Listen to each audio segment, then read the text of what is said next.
बिस्मिल्लाहिर्रहमानिर्रहीम। अस्सलाम वालेकुम friends, my name is Daniyal Anjum. जैसा कि आपको पता है, हमने अपने पीएचपी के प्रोजेक्ट की सीरीज़ स्टार्ट की हुई है और हम जो है एक्सपेंस मैनेजमेंट सिस्टम को बना रहे हैं।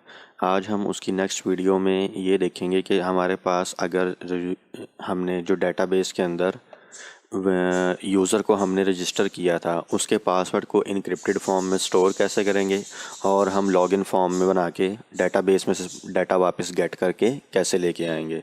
तो सबसे पहले मैं क्या करता हूँ, अपना जैम कंट्रोल पैनल ऑन कर लेता हूँ।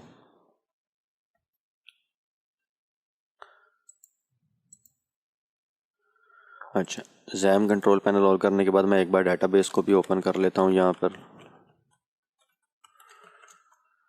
और यहाँ से जहाँ पर मैं अपना प्रोजेक्ट बना रहा हूँ जी के अंदर जैम्प, और यहाँ पर htdocs और htdocs में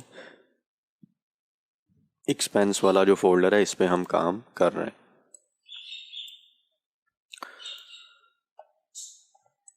तो यहाँ तक हमने ये बना लिया है। अगर आप देखेंगे ये हमारे पास जो है ये रजिस्टर यूज़र डॉट php हमने फ़ाइल बनाई हुई थी। इस फाइल को मैं यहाँ से कॉपी करता हूँ और कॉपी करके अगर मैं अपने यहाँ ब्राउज़र पे आ जाऊँ और इसे पेस्ट करूँ तो यहाँ आप देखेंगे तो हमारे पास ये रजिस्टर यूज़र नाम की एक फ़ाइल आ रही है। अब यहाँ पर देखें, एक अगर मैं यूज़र ऐड करूँ न्यू नाम का और यहाँ लिख दूँ न्यू 123, तो जैसे ही मैं रजिस्टर पे क्लिक करूँगा तो देखें न्यू रिकॉर्ड ऐड हो गया है। और यहाँ आके आप डाटाबेस में आके चेक करेंगे हमारे पास ये एक्सपेंस वाली, तो यहाँ पर ये जो रजिस्टर्ड यूज़र में एक न्यू नाम का यूज़र ये ऐड हो गया है। अब ये जो न्यू नाम का यूज़र ऐड हुआ है इसका ये पासवर्ड इनक्रिप्टेड नहीं है, किसी का भी पासवर्ड जो है इनक्रिप्टेड फॉर्म में स्टोर नहीं हो रहा। पासवर्ड को जो है हमें यहाँ पर इनक्रिप्टेड फॉर्म में स्टोर करना है, अपनी डेटाबेस को भी हमें इस तरह सिक्योर करना है। तो इसके लिए आपको यहाँ पर आना है और ये देखें यहाँ से हम यूज़र से getting input values from H T M L के जो हमारे पास इनपुट टैग है वहाँ से हम ये वाली वैल्यूज़ ले रहे हैं। आप यहाँ पर एक और आगे कमेंट कर लें और यहाँ आके लिख दें इनक्रिप्टेड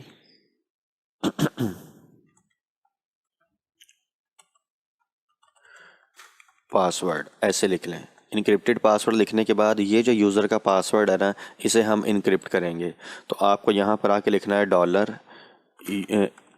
$ENC पास, ऐसे बना लें आप। ENC इनक्रिप्टेड पासवर्ड नाम से मैंने एक वेरिएबल बना लिया है और यहाँ पर जो PHP का फंक्शन यूज़ होता है उसे हम कहते हैं पासवर्ड हैश। तो ये जो पासवर्ड हैश है ये PHP का फंक्शन है जो आपका क्या करता है, पासवर्ड को इनक्रिप्ट करने के लिए इस्तेमाल होता है। इसमें सबसे पहला पैरामीटर आपने ये बताना होता है कि आप किस पासवर्ड को इनक्रिप्टेड करना चाहते हैं। तो हमारा ये जो यूज़र पासवर्ड है इसको मैं इनक्रिप्टेड करना चाहता हूँ, तो मैं यहाँ आऊँगा और यहाँ आके इसे मैं क्या कर दूँगा, पेस्ट कर दूँगा। फिर दूसरी चीज़ ये पूछता है कि ठीक है आप इसे तो पासवर्ड को तो इनक्रिप्ट करना चाहते हैं, अब ये आप बताएं कि इसको ऊपर आपने वो एल्गोरिथम कौन सा लगाना है। तो आपने जो है ये पासवर्ड PASS, ये देखें ये आ रहा है यहाँ पर कैपिटल लेटर्स में पासवर्ड बी क्रिप्ट। आपने ये वाले पासवर्ड को ले लेना है इस एल्गोरिथम को और इसके मुताबिक हम क्या करेंगे, अपने पासवर्ड को इनक्रिप्ट करेंगे। अब ये पासवर्ड इनक्रिप्ट हो गया, मैं आपको एक बार इको करके दिखा देता हूँ, इको $ENC पास। तो यहाँ से देखना आपको ये जो पासवर्ड है ये इनक्रिप्टेड फॉर्म में नज़र आएगा। यहाँ आते हैं और इसको एक बार मैं एक और यूज़र ऐड करता हूँ, उसका नाम ABC रख लेते हैं, पासवर्ड भी ABC123 कर देते हैं। जैसे रजिस्टर किया तो ये देखें ये आपका सारा का सारा जो पासवर्ड है ये एक random password encrypted password generate हो गया है। और ये डेटाबेस में जाके आप देखेंगे तो यहाँ पर अभी स्टोर तो नहीं हुआ होगा क्योंकि हमने उसको रखा ही नहीं है। तो अभी देखें ये ABC123 आ रहा है। अब मैं क्या करता हूँ, इसको डिलीट कर देता हूँ और डिलीट करने के बाद यहाँ आके ये जो आपका इनक्रिप्टेड पासवर्ड है इसे हटा दें। और हटाने के बाद ये जो हम डेटाबेस में जहाँ डाटा इंसर्ट कर रहे हैं वहाँ पर जाना है और यूज़र पासवर्ड की जगह पर ये वाला इनक्रिप्टेड पासवर्ड वाला वेरिएबल आपने पेस्ट कर देना है। तो जब आप ये इनक्रिप्टेड पासवर्ड वाला वेरिएबल पेस्ट कर देंगे तो होगा क्या, अब डेटाबेस में पासवर्ड आपका इनक्रिप्ट होकर स्टोर होगा। तो यहाँ आते हैं, एक बार इसको फिर रिफ़्रेश करते हैं और यहाँ पर अब फिर मैं वही लिखता हूँ ABC और नाम रख देते हैं ABC123। तो जैसे मैंने रजिस्टर पर क्लिक किया न्यू रिकॉर्ड ऐड हो गया और यहाँ पर आप डेटाबेस में आके एक बार इसको थोड़ा सा रिफ़्रेश करेंगे तो ये देखें पासवर्ड आपका इनक्रिप्टेड फॉर्म में स्टोर है। जब भी पासवर्ड इनक्रिप्टेड फॉर्म में स्टोर करना है तो आपने एक बार याद रखनी है कि आपके यहाँ पर जो आपने यूज़र पास रखा हुआ है यहाँ पर लिमिट 50 या 100 करैक्टर्स की ना हो। 50 या 100 करैक्टर्स की लिमिट हुई ना तो वो पासवर्ड आपका जो है यहाँ पर स्टोर नहीं होगा, कट जाएगा। तो फिर जब हम इसको वेरीफाई करेंगे तो हमें एरर आएगा। अगर मैं आपको यहाँ पर आके लिखूँ CHARAC करैक्टर्स काउंटर, अगर मैं ये करैक्टर्स काउंटर लिखूं तो देखिए हमें काफ़ी सारी वेबसाइट्स मिल जाएंगी। इसमें मैं आपको कुछ दिखाना चाह रहा हूँ। मैं यहाँ पर आता हूँ और ब्राउज़ पे आके ये जो इनक्रिप्टेड पासवर्ड है इसे सिलेक्ट करता हूँ और यहाँ आके पेस्ट करता हूँ। तो आप देखें ये करैक्टर्स 60 बन रहे हैं। ये 60 करैक्टर्स इस तरह उसने गिने हैं, ये सारे के सारे जितने भी बन रहे हैं। इसमें कौन सा कितनी बार आ रहा है ये सारा के सारी हर चीज़ लिखी हुई है। तो अगर आपने यहाँ पर 50 लगाया होगा या कुछ इस तरह का लगाया होगा, कोई वैल्यू दी होगी ना आपने, तो फिर क्या होगा कि वो कट जाएगा, यानी सिर्फ इतना सा रह जाएगा। तो इतना रह जाएगा या इतना रह जाएगा और डेटाबेस में जाके स्टोर हो जाएगा।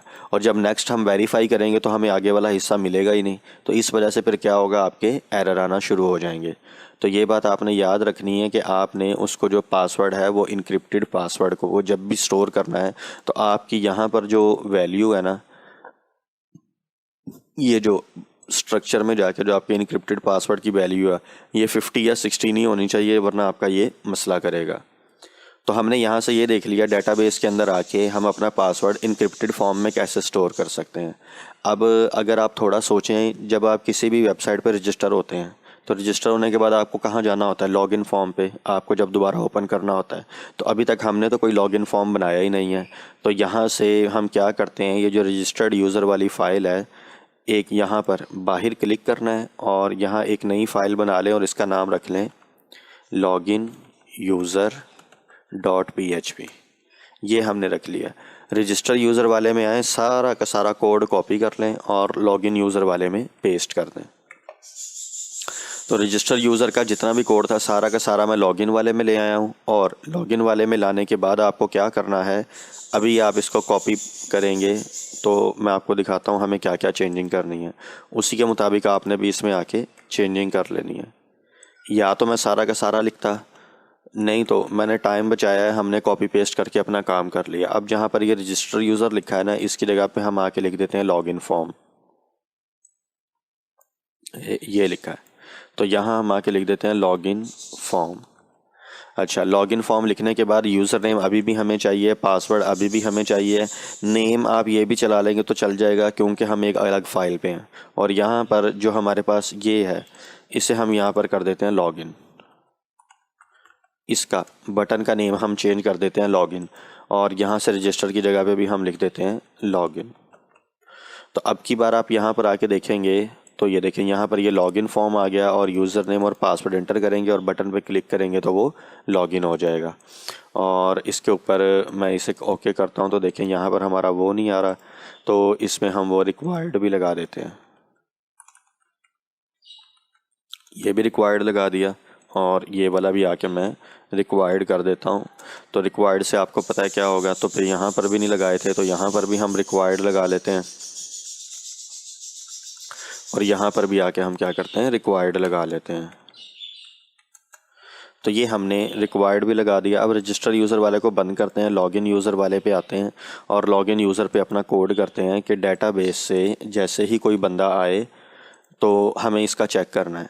तो अब कुछ सीन ऐसा बनेगा, आपने ये थोड़ा सा जहन में रखना है कि ये कैसे होगा कि यहाँ से कोई भी बंदा कोई डाटा इंटर करे तो पहले हम डाटाबेस में जाके चेक करेंगे वो बंदा हमारे पास वो आईडी वो यूज़र डाटाबेस में मौजूद भी है या नहीं।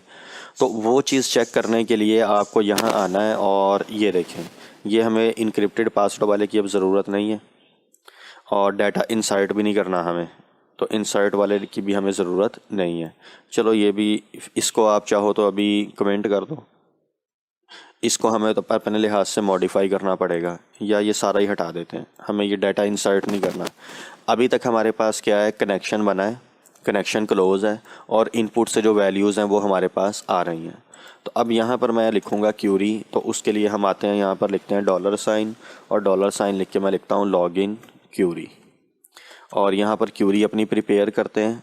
क्यूरी प्रिपेयर करने के लिए आपको लिखना पड़ेगा सेलेक्ट, उसके बाद सेलेक्ट के बाद मैं कह देता हूँ स्टार उसके बाद फिर लिखना है फ्रॉम, और उसके बाद हमारा टेबल का नाम, और हमारे टेबल का नाम है REG यूज़र्स। REG यूज़र्स वाले टेबल में आता हूँ यहाँ पे, और आगे मुझे बताना है कि मुझे सिलेक्ट क्या करके लेके आना है, कि जाके डेटाबेस में जाओ और वहाँ से REG यूज़र्स वाले टेबल में से सारा का सारी रो का डाटा उठा लाओ। किसका? वेयर यूज़र नेम, ये जो यूज़र नेम जिस बंदे का भी ये यूज़र नेम है इसका डाटा उठा लाओ। तो username is equal to, अब आपको बताना है कौन सा यूज़र नेम जी, जो यहाँ पर यूज़र ने इनपुट किया है, ये वाला यूज़र नेम। आपने जब ये यूज़र नेम को लेके आना है ना, तो एक बात याद रखनी है कि ये अब आपका एक नंबर नहीं है, ये स्ट्रिंग है। तो आपने इसको सिंगल कोट में लेना है। ये जो है आपका ये वाला आपने सिंगल कोट में लेना है, ये बात आपने याद रखनी है। यहाँ पर जब हम ID लगाते थे तो हम इसको सिंगल कोट में नहीं लेते थे, क्योंकि वो एक नंबर था। लेकिन अब जो है स्ट्रिंग है, स्ट्रिंग आपको पता है सिंगल कोट में लेनी है या डबल कोट में लेनी है। डबल कोट में इसलिए नहीं ली है, लेकिन बाहर मैं डबल कोट यूज़ कर रहा हूँ, तो जब बाहर डबल कोट यूज़ कर रहा हूँ तो अंदर आपने यहाँ पर सिंगल कोट यूज़ करनी है, ये बात आपने ध्यान में रखनी है। तो यहाँ पर मैंने ये क्यूरी लगा ली। अब इस क्यूरी को हम रन कर लेते हैं। तो यहाँ पर लिखते हैं $run login क्यूरी, और आपको यहाँ लिखना है MySQLi क्यूरी, और इसमें आपको सबसे पहले अपना कनेक्शन देना होता है, और फिर आपको अपना यहाँ पर देना होता है क्यूरी जो चलानी है, और जो क्यूरी हमने चलानी है वो हमारी है लॉगिन क्यूरी। तो यहाँ तक ये देखो हमने ये सारा का सारा बना लिया। अब डेटाबेस में अगर यूज़र एग्जिस्ट करता है तो पक्की बात है वहाँ पर कोई ना कोई उसकी रो तो होगी ना। तो मैं वही रोज़ काउंट करने लगा हूँ। मैं लिखने लगा हूँ इफ़ MySQLi num rows, यहाँ पर हमारे पास है $login क्यूरी। अगर ये वाली जो क्यूरी है, ओहो लॉगिन क्यूरी नहीं, रन लॉगिन क्यूरी, आप इसे रन भी लिख सकते हो, रिज़ल्ट भी लिख सकते हो, आपकी मर्ज़ी है, जो मर्ज़ी लिख लो। अगर मैं यहाँ पर आऊँ रिज़ल्ट लिख दूँ कि उसका रिज़ल्ट क्या आया, रिज़ल्ट लॉगिन क्यूरी में हमारे पास ये आ जाएगा कि यानी ट्रू आया या फॉल्स आया या क्या वैल्यू आई। तो यहाँ पर हमारी ये वैल्यू 1 आनी चाहिए, क्योंकि यूज़र एक ही बंदा हो सकता है ना, मल्टीपल तो नहीं हो सकते। तो यहाँ पर ये आ गया। तो फिर मैं यहाँ पर आके लिख दूँगा इको, और लिख देते हैं यूज़र एग्जिस्ट, वरना फिर एल्स बनाओ, और एल्स में आके लिख दो echo user does not exist, ऐसे लिख दिया मैंने। तो इसे सेव करते हैं और यहाँ पर सेमीकोलन लगा देते हैं, एरर दूर हो जाएगा। इसे आके आप एक बार रिफ़्रेश करेंगे तो हमारा ये रजिस्टर यूज़र वाला है और ये वाला हमारा लॉगिन वाला है। तो यहाँ पर आते हैं। मैं फ़िलहाल पहले ना इस यूज़र को, ये जो है हमारा अली, ये देखते हैं अली नाम का मौजूद है या नहीं। तो फिर मैं यहाँ पर आता हूँ और जैसे ही मैंने लिखा इसको एक बार रिफ़्रेश कर लेते हैं, और रिफ़्रेश करके जैसे ही मैंने यहाँ पर अली लिखा और जैसे ही लॉगिन किया तो हमारा ये नहीं चला। पासवर्ड भी लिखते हैं, लॉगिन किया, देखिए नहीं चला। उसकी वजह क्या है कि आपने यहाँ पर देखेंगे तो नेम में क्या लिखा है, लॉगिन लिखा है ना। तो इसे कॉपी करें, और हमने इस सेट में तो चेंज ही नहीं किया, तो यहाँ पर लॉगिन के बटन पे क्लिक हो तो चेक करना है। तो ये भी आप ज़रा ध्यान से चीज़ें याद रखिएगा। यहाँ आते हैं, इसे रिफ़्रेश करते हैं। अब की बार फिर मैं यहाँ पर लिखता हूँ अली, और ये कुछ पासवर्ड लिख दिया मैंने। जैसे ही लॉगिन किया तो देखें क्या आ रहा है, यूज़र एग्जिस्ट। और अगर मैं यहाँ पर दोबारा आऊँ, ये कोई यूज़र लिख दूँ और ये उसका कोई पासवर्ड लिख दूँ, जैसे ही लॉगिन करूँ तो देखें आ रहा है यूज़र डज़ नॉट एग्जिस्ट। तो मतलब हमारा ये वाला कोड तो सही चल रहा है। अब हमें ये वाला जो इफ़ वाला कोड है हटा देना है, और मुझे कहना है कि अगर यूज़र एग्जिस्ट है तो फिर डेटाबेस से उसका सारा का सारा डाटा फैच कर लो। तो उसके लिए आपको पता है हम बनाते हैं $रो, और $रो बना के इसमें आपको लिखना है MySQLi fetch assoc, और इस fetch assoc में आपको अपना देना है वो जो है अपना वेरिएबल, और वेरिएबल हमारा ये वाला है $result login query। तो अब आपके पास ये वेरिएबल बन गया। अब हम यहाँ पर यूज़र नेम बनाते हैं। तो मैं एक वेरिएबल बनाता हूँ DB यूज़र नेम, जो डेटाबेस से यूज़र नेम आ रहा है। तो वो हम लिखते हैं $, और यहाँ पर आके जो आपका रो है और इसमें यूज़र नेम आपका पड़ा हुआ है ये वाला, सेम टू सेम मैं यहाँ पर DB यूज़र पासवर्ड नाम का बना लेता हूँ। तो यूज़र नेम की जगह आप लिख दो यहाँ पर यूज़र पास, और यहाँ पर भी आके आप लिख दो यूज़र पास। तो जो डेटाबेस से यूज़र नेम आ रहा है और पासवर्ड आ रहा है वो हमने यहाँ पर स्टोर कर लिया है। अब जो आपने यहाँ पर ये डाटा स्टोर किया है, तो अब यहाँ पर हमें एक और PHP का फंक्शन यूज़ करना है। हमने आज ही पासवर्ड को इनक्रिप्ट किया है तो उसको वेरीफाई भी तो करना है। तो आप यहाँ पर आके उसके लिए यूज़ करोगे पासवर्ड वेरीफाई, ये वाला फंक्शन। लेकिन इस फंक्शन को हम PHP इफ़ कंडीशन में यूज़ करेंगे। तो यहाँ पर अब आप लिखें इफ़, यहाँ पर आप लिखें पासवर्ड वेरीफाई, और पासवर्ड वेरीफाई में हमें देना है $DB यूज़र पासवर्ड। सबसे पहले आपने पासवर्ड देना है जो यूज़र ने इंटर किया है। तो यूज़र ने जो पासवर्ड इंटर किया है वो ये वाला है, इसे कॉपी कर लेते हैं। और फिर आपने इंटर करना है वो पासवर्ड जो बंदे ने इंटर किया है डेटाबेस के साथ मैच करने के लिए। तो ये हमने डेटाबेस वाला पासवर्ड लिख दिया, और ये वाला पासवर्ड हमने लिख दिया जो यूज़र ने इंटर किया है। अगर ये दोनों मैच होते हैं तो ये ट्रू रिटर्न करेगा, ट्रू रिटर्न करेगा तो इफ़ चल पड़ेगी। और जब इफ़ चल पड़ेगी तो यहाँ पर हम वो अपनी माई अलर्ट चला लेते हैं, और माई अलर्ट में हम यहाँ पर लिख देंगे सक्सेस, और फिर कॉमा लगा के हम लिख देते हैं लॉगिन सक्सेसफुल। और सेम टू सेम हम आते हैं यहाँ पर, इसको आके डुप्लीकेट करते हैं और यहाँ पर एक एल्स लगाते हैं, और एल्स में आके हम ये एरर दे देंगे। एरर क्या होगा, हम यहाँ पर लिख देंगे डेंजर, और डेंजर लिखने के बाद आप यहाँ पर आओगे और यहाँ लिख दोगे इनकरेक्ट पासवर्ड।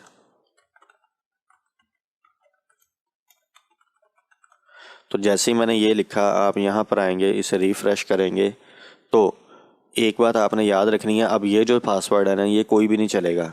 जैसे ये देखिए यहाँ पर लिखा है न्यू और पासवर्ड है न्यू 123। मैं यहाँ पर आता हूँ, लिखता हूँ न्यू और पासवर्ड में लिखता हूँ न्यू 123। तो जैसे ही लॉगिन किया तो यहाँ पर यूज़र डज नॉट एग्जिस्ट आ रहा है। अच्छा, हमारे पास जो यूज़र है, यूज़र का नेम क्या है, न्यू। तो लिखते हैं न्यू 123। तो देखें यूज़र डज नॉट एग्जिस्ट क्यों आ रहा है भाई, हमारे पास क्या गलती हो रही है, साथ साथ इसलिए चेक कर लेना चाहिए था। तो ये $_request लॉगिन, और यहाँ से डेटाबेस में जा रहा है और डेटाबेस में जाके चेक कर रहा है, और यहाँ पर आके वो कह रहा है यूज़र डज नॉट एग्जिस्ट। किसी और यूज़र को चेक करके देखते हैं कि एरर क्या आ रहा है। तो ये अली वाले को सर्च करते हैं, अली आ रहा है हमारे पास या नहीं आ रहा।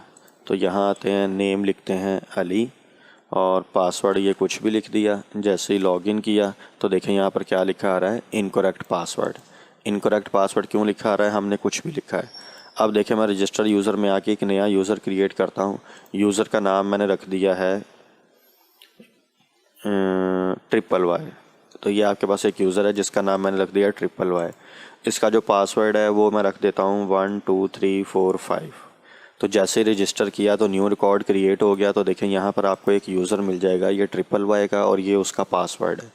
यहाँ पर आऊँगा, यहाँ पर आके मैं लिखूँगा YYY, और पासवर्ड हमने रखा था 1 2 3 4 5।